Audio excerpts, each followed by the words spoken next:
Yes, nyongera maaso n'okulamusaako nkutegeeza nti okola kyamaanyi nnyo okwekuumira ku UG Updates TV. Baganda bange abali e diaspora, abali e Bulaaya, abali e Mutala w'Amanja, UK, USA, Qatar, Oman, Dubai, Saudi Arabia, UK, abali e Nairobi, abali South Africa, mwenna mbalamusizaako nnyo mwebale kwekuumira ku mayengo gano. Baganda bange abakoze omulimu ogw'amaanyi ne musubscribinga ku UG Updates TV, mbategeeza nti nno mukoledde ddala ekintu ekyamaanyi ennyo eky'ensusso. Mwebale kubeezawo mayengo gano, mwebale kubeezawo mayengo ga mukutu guno. Baganda bange mbasanyukirako nnyo okubanga muyina omutima ogwa Sseruganda, nga muyina omutima ogw'Abasseruganda okubanga muyimirizaawo amayengo gano aga UG Updates TV. Nawe kubiriza muganda wange atanaba kubanga osubscribinga, genda maaso n'okusubscribinga. Jjukira nagamba yeno yokka channel egenda okubanga ekuweereza information saako n'okukolerako follow up ku buli kye weetaaga okumanya. So amawulire gonna ge twakuwa ng'oteetaaga okumanya biki ebyaddirira, ogenda mu comment section n'okomentinga n'oteekayo request yo nesobola okubanga tugakutuusaako gwe mukwano gwange ali eyo ampuliriza. Ffe twewaayo okubaweereza n'omutima gumu. So baganda bange tubasiima nnyo, wabula mmwe abalimu obukosefukosefu tubasaasidde Mukama agire nga abasuusa musobole okubanga mukuba ku matu, nammwe abafiiriddwako abammwe Mukama Katonda abasaasire abagumye, abasibe ekimyu muganda wange mmwe abali abampuliriza. Kakati olunaku twabadde mu Independence Day, Uganda yadde ekuza independence. Buno nno President Robert Kyagulanyi Ssentamu owa National Unity Platform gye yasinzidde n'agamba n'aweereza message eri President Yoweri Kaguta Museveni era obubaka obwa independence obulinga obuyozaayoza Uganda independence. N'agamba nti nno mu package ogisabuukula nga mulimu obubaka obwaweereza General Muhoozi saako ne Museveni, ng'abagamba nti kansuubire nti Uganda gye bujjako mu maaso erifuna obwetwaze bwayo. Lunaku lumu Uganda erifuna independence.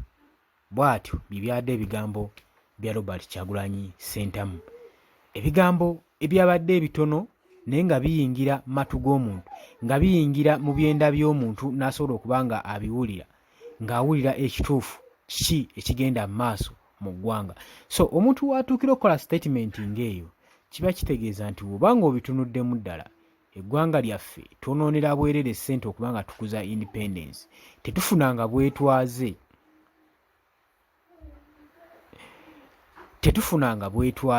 kubanga bw'obanga obitunuddemu ng'oba olaba muganda wange egaali eyo oba olowooza nkulimba, gw'oba olaba tulina obwetwaze, olina obwetwaze ewaka ewuwo.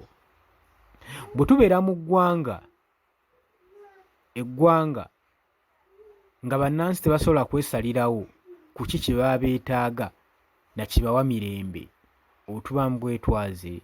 Bwe tubeera mu ggwanga nga gavumenti esobola okulinnyisa emisolo buli kadde konna weeba yeetaagidde, awo tetubeera mu bwetwaze. Mu bwetwaze mulina okubeeramu demokurasiya ng'omuntu asaanidde okuba nga balansingibwa, nga tobeeramu na byana saako n'abaana, nga buli decision gy'ogenda okukola oba olina okuba nga okikakasiza nti kigenda kukosa eggwanga kyenkana ki ate n'eggwanga libenefeetinga kyenkana ki. By'ebintu ebiraga obwetwaze. Obuyinza n'okuba nga mulina obuvumu okuba nga mulina ne productions mu ggwanga lyammwe. Ebintu okuba nga byankizo nga biri accessible nga buli muntu asobola okuba nga accessinga, nga sukaali mwangu okugula, nga buli muntu asobola okunywa sukaali nga bw'ayagala, kibayita obwetwaze. Naye mu Uganda mw'osanga nga ffe abagabira amawanga enkumi n'enkumu amasannyalaze, so kyokka nga wano ewaffe we gava ebitundu bingi tebigayina, ate n'ebitundu ebigayina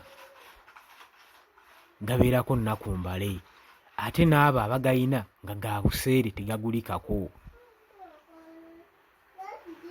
By'ebintu ebimu byandibadde bisingayo okuba ebiri kiipu mu ggwanga Uganda ekiraga obwetwaze. By'ebintu ebyandibadde ebya layisi kubanga biva wano mu ggwanga lyaffe. Buli munnansi yandibadde yeeyagalira ku resources eziva mu ggwanga lye. Kati n'amazzi, resources zonna eziva mu ggwanga by'ebintu ebyandibadde bisinga okuba expensive. Mumbuulire ekkolero ly'amazzi wano eryali likoze amazzi, gonna amazzi mugasangawo mu ggwanga nga mwegali, mutereeza mu butereeza na kuteekamu chemical. Teri kampuni ekola amazzi, ekyo tekiriiyo. bye bintu ebyandibadde bisinga okuba ebya layisi wano mu ggwanga naye ne mu biseera ate ne mubiteekako n'omusolo omuyitirivu munnansi aneeyagalira mu ki nga n'ekintu ekino kyeyandiyagaliddemu temusobola kimuwa kati awo independence eriwa independence sigirabawo webanga tulina independence twandibadde tetuddawo na okusabiriza mawanga g'ebweru g'ebunaayira gandibadde tegakyatufugira mu byago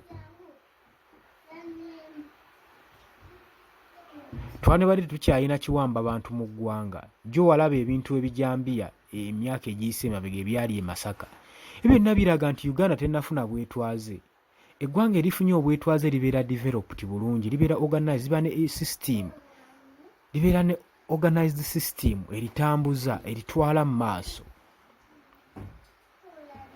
eggwanga erina okuba nga likopebwako mawanga amalala neffe wano ffe abakoppa ate nekyetukopye tusobola kituukiriza netwesimisa bwesimisa bannaffe ate nga naffe tusobola obikola nolwokuba tulina sisitimu enfu olwokuba tetunnabeera independent omuntu omu yasalirawo ministries zonna ministries tezitengeredde bimi kulaga nti neggwanga Uganda terinatuuka kubeera independence nti ne ministries ezirondebwa muntu omu yazifuga yasinzira n'agamba mmwe mukole we muti munjagala mukole we muti ubanga ompakanya akoyo ministry emwe tasobola kwesalirawo njagala otunde ministry eya human rights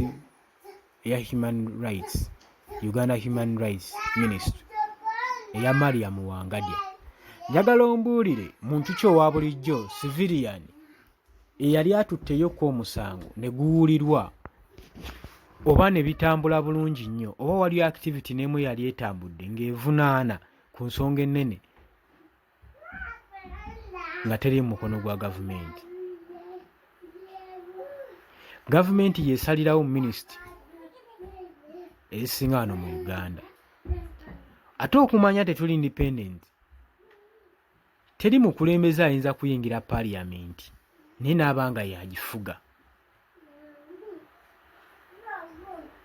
teri ggwanga lisobola kulaakulana nga speaker wa parliament akyalondebwa ba members ba parliament nga chief justice akyalondebwa mukulembeze teri ggwanga lisobola kuba nga lirina obwetwaze nga likyakola ebintu mu ngeri ng'eyo